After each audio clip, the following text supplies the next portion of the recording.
मैथिली दुल्हन। इसके मनमोहक गीत जरूर सुने। यदि अच्छा लगा तो चैनल सब्सक्राइब जरूर करें।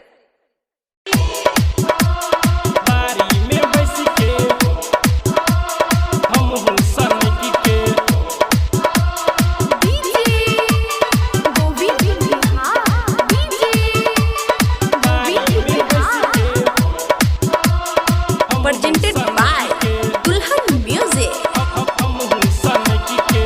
फोन केने रहे बारी में बैस के भेटेला एलियो छोरी हमहू सनकी के। फोन केने रहे बारी में बैस के भेटेला एलियो छोरी हमहू सनकी के। चुम्मा लहिते बेरा में सुगिया, चुम्मा लहिते बेरा में रनिया, पापा पिटल को तोहर पटक पटक के। आप सुन रहे हो काजल म्यूजिक की प्रस्तुति, काजल म्यूजिक की प्रस्तुति। फोन केने रहे बारी में बैस के भेटेला एलियो छोरी हमहू सनक के। फोन केने रहे बारी में बैस के भेटेला एलियो छोरी हमहू सनक के। चुम्मा लहिते बेरा में सुगिया, चुम्मा लहिते बेरा में रनिया, पापा पिटल को तोहर पटक पटक के। डीजे सत्यम मदना बाजार।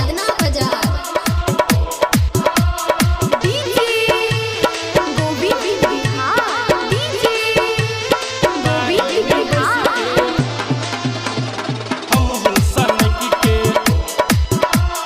हमहू सनकी के।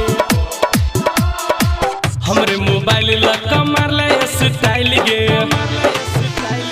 पापा से पीटेला हमरा ददी है मोबाइल गे। हमरे मोबाइल लका मारले स्टाइल गे, पापा से पीटेला हमरा ददी है मोबाइल गे। फोन तोरा से रही है तू हट के, फोन केने रहे बारी में बैस के। फोन तोरा से रही है तू हट के, फोन केने रहे बारी में बैस के। चुम्मा लहिते बेरा में सुगिया, चुम्मा लहिते बेरा में रनिया, पापा पिटल को तोहर पटक पटक के। का हो डीजे सत्यम, हिला देव का। सनकी के, आप सुन रहे हो काजल म्यूजिक की प्रस्तुति।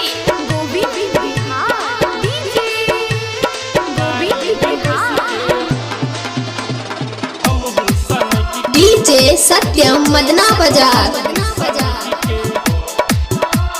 कैन कैन कहो छोरी तोरा राम बोली गे, कोई चीज से काट देला दिल के नली गे। कैन कैन कहो छोरी तोरा राम बोली गे, कोई चीज से काट देला दिल के नली गे। रात पंकज कहो तोरा हंस हंस के, फोन केने रहे बारी में बैस के। रात पंकज कहो तोरा हंस हंस के, फोन केने रहे बारी में बैस के। चुम्मा लहिते बेरा में सुगिया, चुम्मा लहिते बेरा में रनिया, पापा पिटल को तोहर पटक पटक के।